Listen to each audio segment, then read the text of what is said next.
সদকা করবে, এটা হিসাব, এর কোনো হিসাব নাই। তা আমরা নামাজ তো সবাই পড়ি কিনা? আচ্ছা, নামাজটা কি জন্য পড়ি বলেন তো? জাহান্নামের আগুন থেকে বাঁচার জন্য। হজ করি আল্লাহর সন্তুষ্টি অর্জন করার জন্য। দান সদকাও করি আল্লাহকে কি করার জন্য? সন্তুষ্টি করার জন্য। এই দান সদকা যতগুলো ইবাদত আমরা করি, এই মসজিদে আমরা হাজার হাজার টাকা দান সদকা করি না? করি। দেখেন আল্লাহ পাক রব্বুল আলামিন কোনটা কবুল করবে এটা জানার দরকার আছে না? আল্লাহ পবিত্র যেটা জিনিস এটাই কবুল করবে, কিন্তু অপবিত্র হারাম এটা আল্লাহ কবুল করবে না। আর যে শরীরটা আমরা গঠন করতেছি, এই দেহটা করি নাই? এখন কত হালাল খাইছি, হারাম খাইছি। যারা আমরা হারাম খেয়ে শরীর গঠন করছি, আল্লাহ রাসূল সাল্লাল্লাহু আলাইহি ওয়াসাল্লাম হাদিসের মধ্যে বললেন, লা ইয়াদখুল জান্নাতা জাসাদুন গুজিয়া বিল হারাম। লা ইয়াদখুলুল জান্নাত, প্রবেশ করবে না। কি করবে না বলেন তো? প্রবেশ করবে না। জাসাদুন গুজিয়া বিল হারাম, যে দেহটা, যে শরীরটা গঠিত হয়েছে হারাম দিয়ে। বলেন তো কি দিয়ে? আরেকটু ঘটনায় আসি। আপনি জমির ধান পাইছেন 500 মণ। কত মণ বলেন তো? 500 মণ। 20 মণে 1 মণ করে যদি বাহির করেন, কত মণ আলাদা করতে হবে? 500 মণে 25 মণ। দেখেন হিসাব। আমি যদি ওই 500 মণ থেকে 25 মণ আমি আলাদা করলাম, তাহলে বাকি 475 মণ আপনার জন্য, আপনার পরিবারের জন্য, আপনি যাকে যাকে যে খাতে দান সদকা করবেন সকলের জন্য হলো এটা হালাল। বলেন কি? হালাল। কয় মণ বাহির করছি? 25 মণ বাহির করলাম। বাকি 75 মণ আমার জন্য, আমার পরিবারের জন্য, সব কোনটাই হালাল। বলুন সুবহানাল্লাহ। এখন ধান পাইলাম 100 মণ। কত মণ? 100 মণ ধান পাইলাম। এখন এই 100 মণ ধানের মধ্যে দেখা গেল নাম সাম আমি 2-1 মণ ধান দিয়ে দিলাম, 2 মণে দিলাম, কিন্তু হিসাব করি নাই। তাহলে আমার 20-এ 1 যদি বাহির করি, তাহলে 100 মণে 5 মণ বাহির করতে হবে নাকি? এখন আমি আলাদা করি নাই, কিন্তু নাম সাম দিয়ে দিলাম 2 মণ। বাকি 98 মণ আপনার জন্য হারাম। বলেন কি? কি মাসালাগত কি সমস্যা দেখা দিচ্ছে এখানে? না। কি কথা কি বুঝাইতে পারছি? এখন ওই 98 মণ ধান বিক্রি করে আপনি মসজিদে দেন, মাদ্রাসায় দেন, এতিমখানায় দেন, হজ করেন, যাকাত দেন, একটাও আল্লাহর দরবারে কবুল। আর ওই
عليه وسلموا تسليما মহান আল্লাহ পাক রব্বুল আলামিনের দরবারে শুকরিয়া আদায় করি যে আল্লাহ পাক রব্বুল আলামিন আপনাকে আমাকে পবিত্র জুমার দিনে মসজিদে আসার তৌফিক দান করেছেন। এজন্য সকলে বলি আলহামদুলিল্লাহ। দরুদ ও সালাম মানবতার মুক্তির দিশারি সর্বকালের সর্বশ্রেষ্ঠ মহান সাইয়্যিদুল মুরসালিন ইমাম মুত্তাকিন হযরত মুহাম্মদ সাল্লাল্লাহু আলাইহি ওয়াসাল্লামের প্রতি আল্লাহর কাছে দরখাস্ত পেশ করি ওই সকল ভাইদের জন্য যারা কোরআনের বিধানকে আইনকে বাস্তবায়ন করতে গিয়ে পরলোক গমন করেছেন। আল্লাহ তাআলা রব্বুল আলামিন ওই সমস্ত ভাইদেরকে শহীদ হিসেবে কবুল করে জান্নাতুল ফেরদৌস দান করুন, আল্লাহুম্মা আমিন। এবং যারা কোরআনের আইনকে প্রতিষ্ঠিত করতে গিয়ে অন্ধত্ব পঙ্গুত্ব বরণ করে বাড়ি হাসপাতাল বা ক্লিনিকের মধ্যে অবস্থান করতেছেন, আল্লাহ পাক রব্বুল আলামিন ওই সকল ভাইদেরকে শিফায়ে কামিলা শিফায়ে আজিলা দান করুন, সকল আল্লাহুম্মা আমিন। সম্মানিত উপস্থিতি, আজকের আলোচনার বিষয় হলো উশর। উশর আপনারা জানেন, তবে উশরটা কিভাবে আমরা আদায় করব এবং উশর হলো ফসলের যাকাত। উশর বুঝতে গেলে আগে আমাদেরকে যাকাত বুঝতে হবে। যাকাত যদি আমরা সহজে বুঝি তাহলে উশরটা আমরা সহজে বুঝতে পারবো। তো এই যাকাতটা হলো, দেখেন যাকাত আমরা যেটা বুঝি সেটা হচ্ছে এই যাকাতটা দুই ভাবে আদায় করতে হবে। একটা হলো সম্পদ দিয়ে, একটা কি সম্পদ দিয়ে, আর একটা হলো ফসল দিয়ে। তা সম্পদের যাকাতের হিসাব আমরা হয়তো জানি যে যদি অর্থ মজুদ থাকে বা স্বর্ণ রৌপ্য যদি মজুদ থাকে তাহলে এইগুলোরে কি করতে হবে, যাকাত দিতে হবে। তবে এর পরিমাণের হিসাব হলো 7.5 ভরি স্বর্ণ, 7.5 ভরি কি স্বর্ণ এবং 52.5 তোলা রৌপ্য। এই সমপরিমাণ সম্পদ যদি আমাদের কাছে 1 বছর পূর্ণ হয়ে যায় তাহলে তাদের উপরে ওই সম্পদগুলোর উপরে যাকাত আদায় করতে হবে। যাকাত আদায় করা হলো কি ফরজ। এখন উশরটা হলো, এটা হলো উৎপন্ন জমিনের ফসল। জমিন থেকে আমরা যা চাষাবাদ করি এইগুলো ফসলের আমাদের কি করতে হবে, যাকাত দিতে হবে। সংক্ষিপ্ত ভাবে বলি যে যাকাত শব্দটা যাকইউন শব্দ থেকে, এই যাকাতের অর্থ হলো যে বৃদ্ধি পাওয়া। যাকাত অর্থ কি বৃদ্ধি পাওয়া, পবিত্রতা, প্রাচুর্য, প্রশংসা, তারপরে হচ্ছে জবাই করা, এরপরে হলো যে সংশোধিত হওয়া। এটা হলো যাকাতের শাব্দিক অর্থ। আর এই যাকাতটা এবং যাকাতটা কি কাকে বলে, এই যাকাতটা হলো যে আল্লাহ পাক রব্বুল আলামিনের সন্তুষ্টি লাভের জন্য নির্ধারিত সম্পদের একাংশ হাশেমি বা তাদের দাসদাসী ব্যতীত অন্য মুসলিম দরিদ্র ব্যক্তিকে বিনা স্বার্থে প্রদান করার নামেই হলো যাকাত। আবার অন্য একটি সংজ্ঞা এসেছে যে আল্লাহ তাআলাকে সন্তুষ্টি করার জন্য নির্দিষ্ট সম্পদ নির্দিষ্ট ব্যক্তিদেরকে দেওয়া এবং এই সম্পদটাকে কি করতে হবে, 1 বছর অতিবাহিত হওয়া। তাহলে নির্দিষ্ট সম্পদ, নির্দিষ্ট কি আছে, ব্যক্তি আছে। তাহলে যে আয়াতে কারিমা আমি তেলাওয়াত করেছি, আল্লাহ পাক রব্বুল আলামিন এই নির্দিষ্ট ওখানে 8টা খাতের কথা বলে দিয়েছেন। শুধুমাত্র যাকাত আপনি আমি যদি আদায় করতে চাই তাহলে আমাদেরকে ওই 8 খাতের মধ্যেই ব্যয় করতে হবে। বলে কয় খাতে? যে কথা আল্লাহ পাক রব্বুল আলামিন কোরআনুল কারীমের মধ্যে ঘোষণা করে দিলেন, ইন্নামাস সাদাকা, যে সদকা পাবে ওই সকল ব্যক্তিগণ যারা হলো ফুকারা, যারা হলো দরিদ্র, ওয়াল মাসাকিন, এবং যারা হলো মিসকিন, ওয়াল আমিলিনা আলাইহা, এবং এই যাকাত আদায়ের কর্মচারী, ওয়াল মুআল্লাফাতি কুলুবুহুম, এবং অমুসলিমদের মন আকৃষ্ট করার জন্য, ওয়াফির রিকাব, এবং দাস মুক্তি করার জন্য, ওয়াল গারিমিন, এবং ঋণগ্রস্ত ব্যক্তিদেরকে সাহায্য করার জন্য, ওয়াফি সাবিলিল্লাহ, এবং আল্লাহর রাস্তায়, অবনিস সাবিল, এবং পথিক এবং নিঃস্বদের জন্য। এই 8টি খাত পৃথিবীর মানুষের পক্ষ থেকে, কারো পক্ষ থেকে নির্ধারিত করা হয় নাই, শুধুমাত্র নির্ধারিত করেছেন ফারিদাতাম মিনাল্লাহ।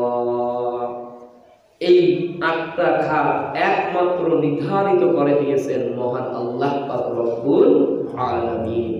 সম্মানিত উপস্থিতি, এই 8টা খাত নির্দিষ্ট খাত, এর মধ্যে আপনার আমার ওই সম্পদ বলেন, অর্থ বলেন এবং ফসল বলেন, ফসলের যেটা যাকাত হবে, উসর যেটা হবে, এই 8টা খাতে আপনাকে আমাকে আদায় করতেই হবে।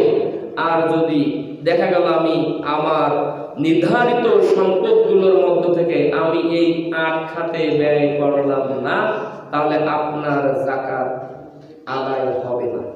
কি হবে না? যাকাত আদায় হবে না। আসুন আমরা এখন একটু জানি, আসলে যেহেতু ফসলের যাকাত, এখন কোন কোন ফসলের আমরা যাকাত দেব, কোন কোন ফসলের আমাদেরকে যাকাত দিতে হবে। দেখেন, পূর্ণ মালিকানায় যদি প্রতিষ্ঠিত থাকে 7.5 ভরি স্বর্ণ বা 52.5 তোলা রৌপ্য 1 বছর যদি কি হয় অতিবাহিত হয়, তখন ওই সম্পদগুলোর শতকরা 2.5 টাকা হিসাবে যাকাত আদায় করতে হবে। এখন আপনার যতগুলো আছে,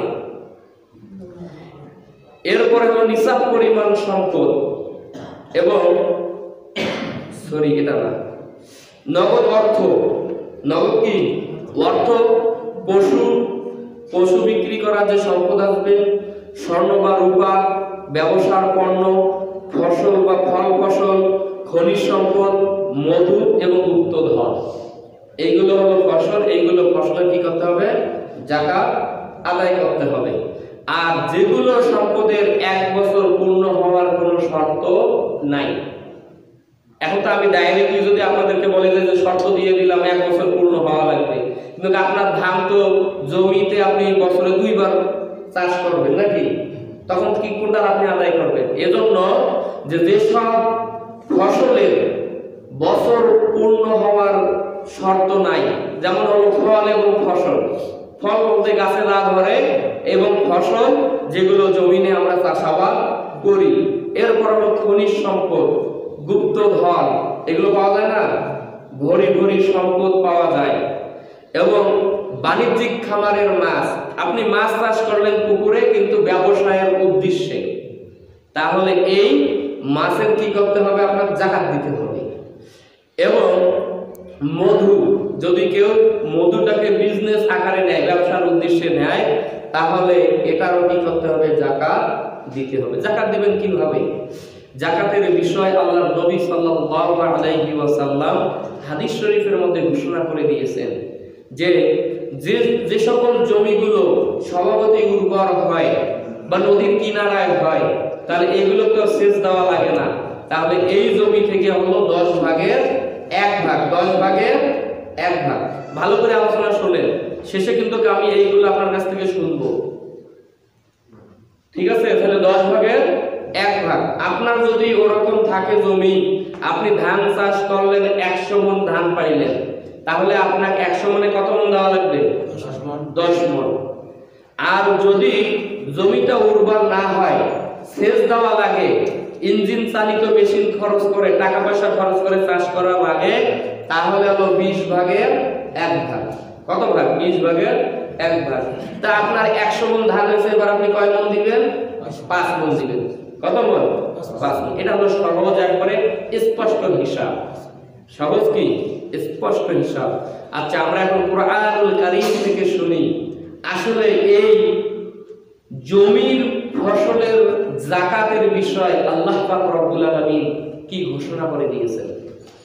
আল্লাহ তাআলা রব্বুল আলামিন কুরআনুল কারীমের মধ্যে ঘোষণা করে দিলেন, ইয়া আইয়ুহাল্লাযীনা আমানু আনফিকু মিন তাইয়্যিবাতি মা কাসাবতুম ওয়া মিম্মা আখরাজনা লাকুম মিনাল আরদ। আল্লাহ তাআলা রব্বুল আলামিন ওই সকল মুমিন ইমানদার ব্যক্তিদেরকে ডাক দিয়ে বলতেছে, ওহে যারা ঈমান এনেছো, আনফিকু মিন তাইয়্যিবাত, তোমরা পবিত্র জিনিসগুলো থেকে আমার পথে তোমরা খরচ করো। তাহলে আল্লাহ তাআলা বলো কি পবিত্র জিনিস থেকে, অপবিত্র জিনিস থেকে কিন্তু আল্লাহ চাচ্ছে না। আল্লাহ কি চাচ্ছে? হালালাল তাইয়্যিবা, তোমরা পবিত্র হালাল বস্তুগুলো আনফিকু মিন তাইয়্যিবা, তোমরা পবিত্র জিনিসগুলো থেকে কি করো? খরচ করো। মা কাসাবতুম, এবং তোমরা যা উপার্জন করো এই উপার্জনগুলো থেকে, ওয়া মিম্মা আখরাজনা লাকুম মিনাল আরদ, এবং জমিন থেকে আমি তোমাদের জন্য যা উৎপন্ন করে দেই। সুবহানাল্লাহ। তাহলে আল্লাহ পাক রব্বুল আলামিন এই আয়াতে কারিমার মধ্যে দুইটা জিনিসের কথা বললেন। আর আমাদের একটা অভ্যাস হয়ে গেছে যেটা আমরা করি, যদি ফি সাবিলিল্লাহ আল্লাহর রাস্তায় যদি সম্পদ খরচ করার কথা বলা হয় তখন আমরা বলি যে আমার তো চাকরি বাকরি নাই, আমার তো জমি জমা নাই। কি অনেক মুরব্বী লোক এগুলো কথা বলি না? আরে বাবা আমার তো এখন চাকরি থেকে রিটার্ন হয়েছি, তাহলে আমি এখন কি কোথা থেকে দেব? দেখেন কিছু না কিছু উপার্জন, আপনার বয়স হয়ে গেছে, চাকরি থেকে আপনি রিটার্ন পেয়েছেন, কিন্তু যুবক বয়সে আপনি যা ইনকাম করেছেন এই সম্পদের যেটা আপনার জমা করা আছে এখান থেকে কি আপনি খরচ করতে পারবেন না? না আমি রিটার্ন নিয়েছি বলে এখন আর আমি কাউকে টাকা পয়সাও দিতে পারবো না, যে না আমার ইনকামে নাই। এজন্য আল্লাহ তাআলা রব্বুল আলামিন এখানে স্পষ্ট ভাবে বলল, মা কাসাবতুম, তোমরা যা উপার্জন করো, ওয়ামিম্মা আখরাজনা লাকুম মিনাল আরদ, এবং আমি তোমাদের জন্য জমি থেকে যা উৎপন্ন করে দেই এখান থেকেই তোমরা কি করো? খরচ করো। তাহলে জমি থেকে কি উৎপন্ন করি এটা আমরা সকলেই জানি। গ্রামের মানুষ জানি না? ধান চাষ করি, ভুট্টা চাষ করি, গম চাষ করি, আরো নানা প্রকার ফসল আমরা কি করি? চাষ করি। এগুলো 2-3 মাস যাওয়ার পরে এখান থেকে আমরা আল্লাহ পাক রব্বুল আলামিনের অশেষ মেহেরবানি, অশেষ রহমত তার বান্দাদের উপরে আল্লাহ পাক রব্বুল আলামিন করে কিনা, যে আল্লাহ আমাদের জমিন থেকে এই ফসলগুলো রোগবালাই মুক্ত করে নিয়ে এসে দেয়, তা ওই আল্লাহই তো বলতেছে খরচ করো। কি করার কথা? খরচ করার কথা বললেন। এবার আল্লাহ তাআলা রব্বুল আলামিন দেখেন কি বলতেছেন, কুলু মিন সামারিহি ইযা আসমারা ওয়া আতু হাক্কাহু ইয়াওমা হাসাদি। আল্লাহ তাআলা রব্বুল আলামিন কুরআনুল কারীম থেকে ঘোষণা করে দিলেন, কুলু মিন সামারিহি, তোমরা ওইগুলো তোমরা ওখান থেকে তোমরা খাও ফল থেকে, ইজা আসমারা, যখন এটা খাওয়ার উপযোগী হয়ে যায়, ওয়া আতু হাক্কাহ, এবং এখান থেকে একটা হক আছে, এখান থেকে আল্লাহ পাক রব্বুল আলামিনের একটা অধিকার আছে, হক আছে, এই হকগুলো তোমরা আদায় করো ইয়াউমা হাসাদি, এবং যেগুলো তোমরা যেদিন কাটবে ওই কাটার দিনে এর হকটা আদায় করে দাও। কথা বলছেন আল্লাহ এখানে বললেন যে ইয়াউমা হাসাদি। এখানে তাফসীরকারগণ দুটো ব্যাখ্যা দিয়েছেন, যে ফসল যেদিন আমরা কাটবো এদিন, আর ফল যেদিন আমরা গাছ থেকে পারবো ওই দিন। তাহলে আল্লাহ পাক রব্বুল আলামিন এখানে অধিকার আদায় করার কথা বলল ফসল যেদিন আমরা কাটবো ওই দিন। এরপরে আল্লাহ তাআলা রব্বুল আলামিন কোরআনে পাকের মধ্যে কাদেরকে হকগুলো আদায় করার কথা বললেন, কাদের মাঝে দেওয়ার কথা বললেন। আল্লাহ পাক রব্বুল আলামিন ঘোষণা করলেন, ওয়া ফি আমওয়ালিহিম হাক্কুল লিসাইলি ওয়াল মাহরুম। আল্লাহ পাক রব্বুল আলামিন ঘোষণা করলেন, ওয়া ফি আমওয়ালিহিম, তাদের সম্পদের মধ্যে আছে হক। কি আছে বলেন তো? হক আছে প্রার্থনাকারী অর্থাৎ ভিক্ষুকদের এবং বঞ্চিতদের। তাহলে কোন সম্পদ থেকে? ওই যে যাকাতের ব্যাখ্যায় যেটা বললাম, যে পঞ্জীকৃত গচ্ছিত করে লক্ষ লক্ষ কোটি কোটি টাকা জমা করে রাখে, এখান থেকে হক আদায় করবে এবং জমিন থেকে যা উৎপন্ন হবে এই ফসলগুলোর কি করবে? যাকাত আদায় করবে, অর্থাৎ উশর আদায় করবে। এরপর আল্লাহ তাআলা রব্বুল আলামিন কুরআনে পাকের মধ্যে ঘোষণা করে দিলেন, খুয মিন আমওয়ালিহিম সাদাকাতুন তুতাহিরুহুম ওয়া তুযাক্কিহিম।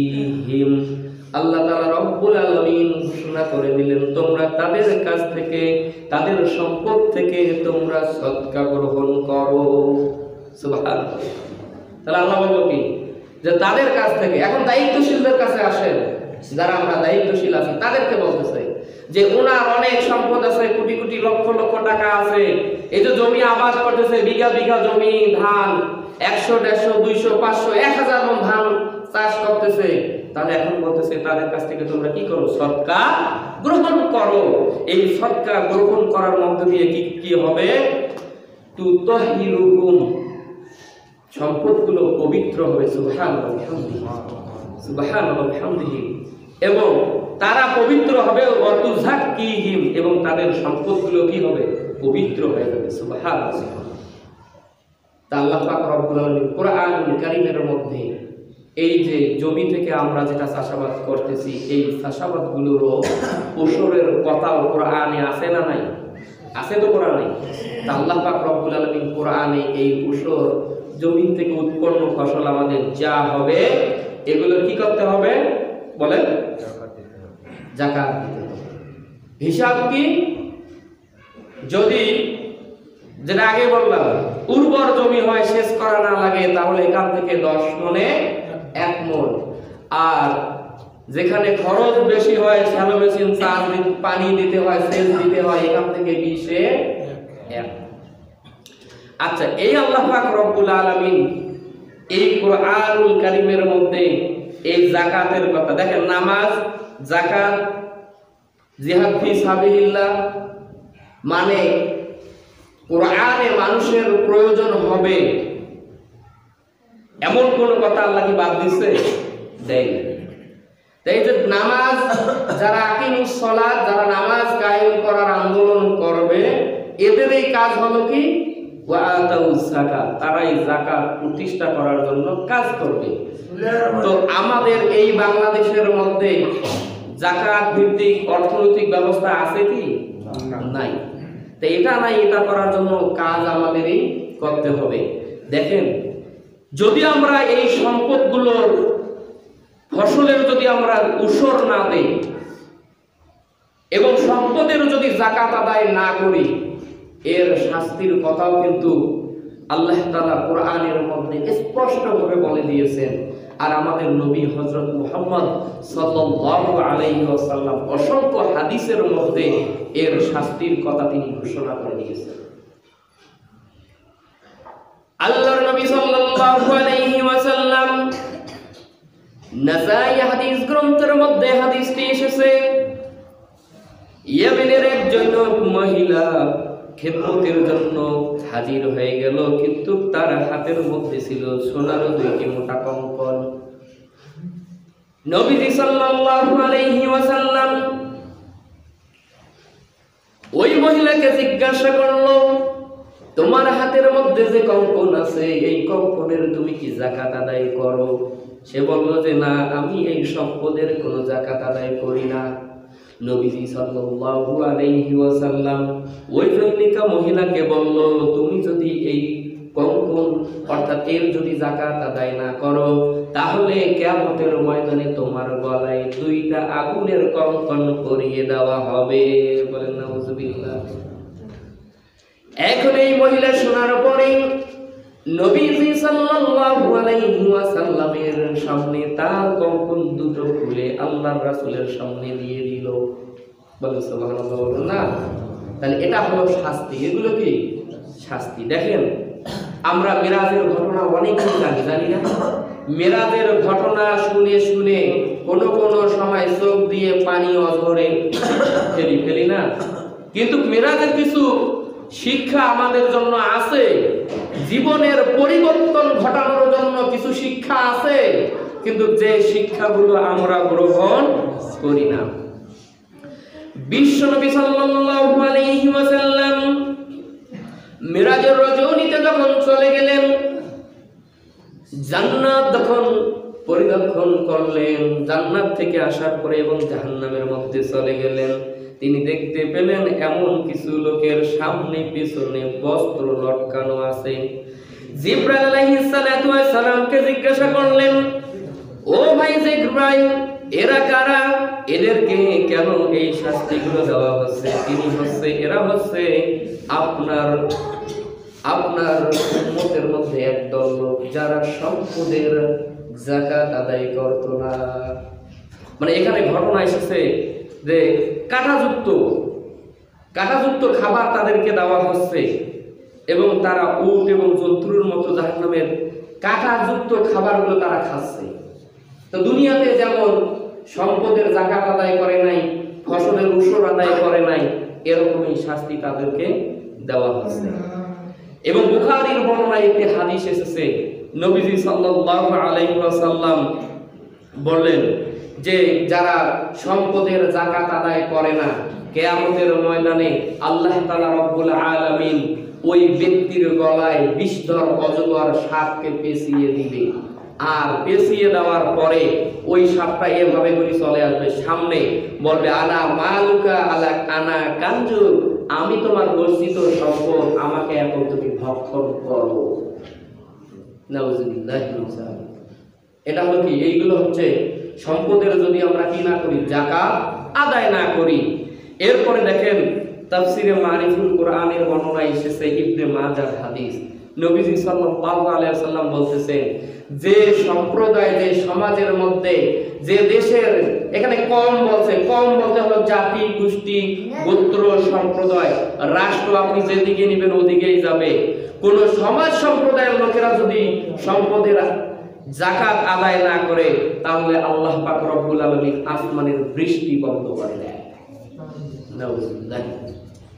তাহলে এই যে আমরা সম্পদের যাকাত আদায় করি না, না করার পিছনে হচ্ছে কারণ। সমাজে দেখেন ধন সম্পদশালী কোটিপতি কয়জন লোক আছে? কতগুলো আছে দেখেন, 1000 লোকের মধ্যে 100 জনই ধরেন। 100 জন লোক আপনার যাকাত দিতেছে না, এর কারণে বাকি 900 জন লোককে এই শাস্তি ভোগ করতে হচ্ছে। কি করা হচ্ছে না? বৃষ্টি যদি না হয়, শুধু কি যে যাকাত আদায় করে না ওনারই বাড়িতে, ওনার এলাকায়, নাকি পুরো এলাকায়? আসুন, এর চাইতে কঠিন শাস্তি আল্লাহ তাআলা রব্বুল আলামিন কোরআনুল কারীমের মধ্যে ঘোষণা করে দিয়েছেন।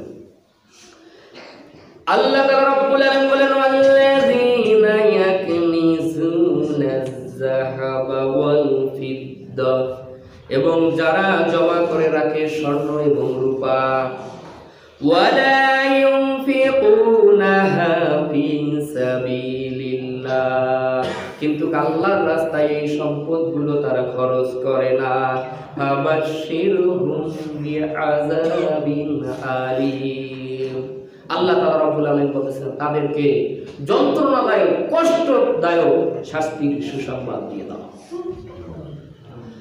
এরপর আল্লাহ তাআলা বললেন এই কেমন শাস্তিগুলো দিবে, কিরকম শাস্তি তারা ভোগ করবে।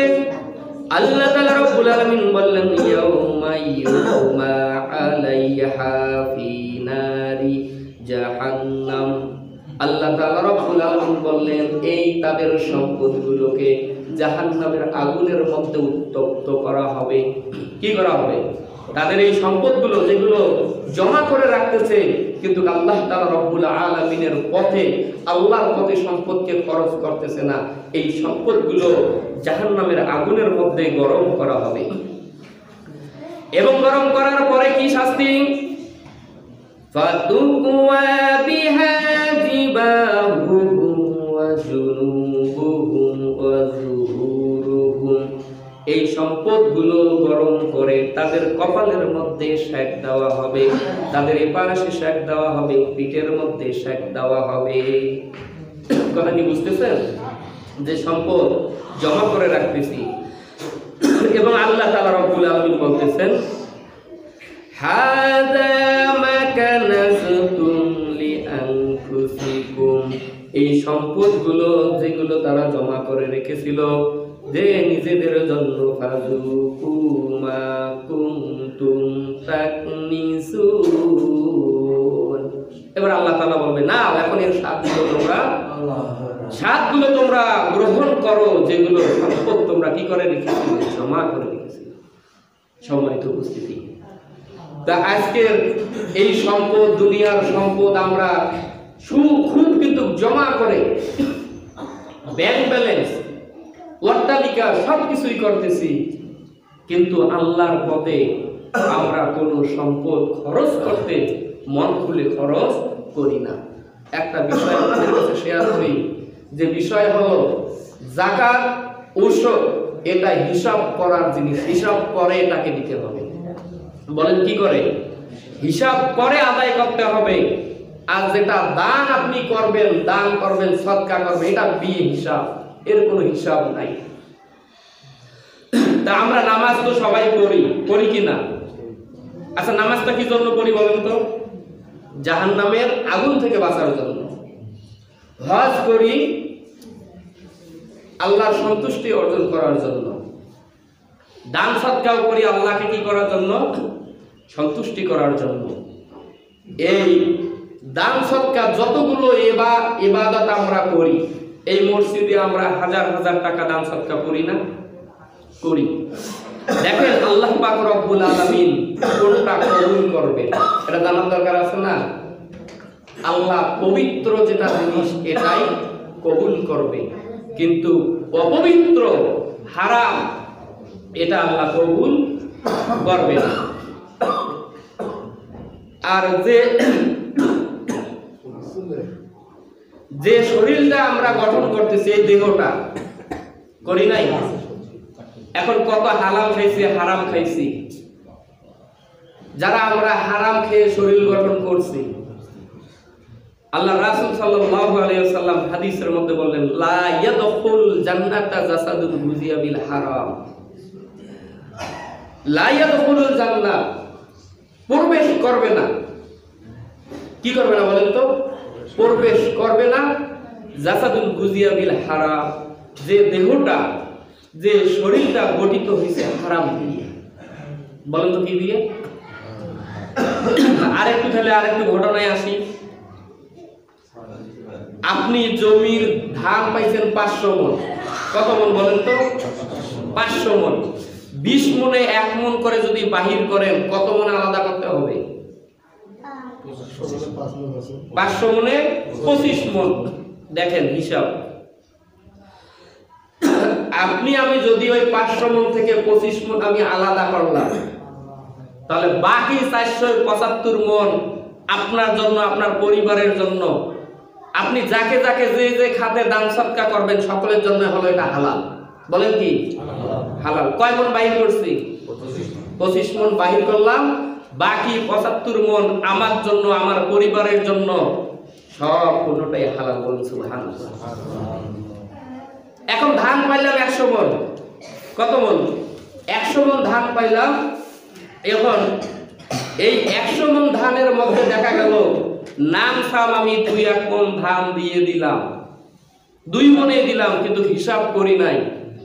তাহলে আমার 20-এ 1 যদি বাহির করি, তাহলে 100 মণে 5 মণ বাহির করতে হবে নাকি? এখন আমি আলাদা করি নাই, কিন্তু নাম সাম দিয়ে দিলাম 2 মণ। বাকি 98 মণ আপনার জন্য হারাম। বলেন কি? কি মাসালাগত কি সমস্যা দেখা দিচ্ছে এখানে? কি কথা কি বুঝাইতে পারছি?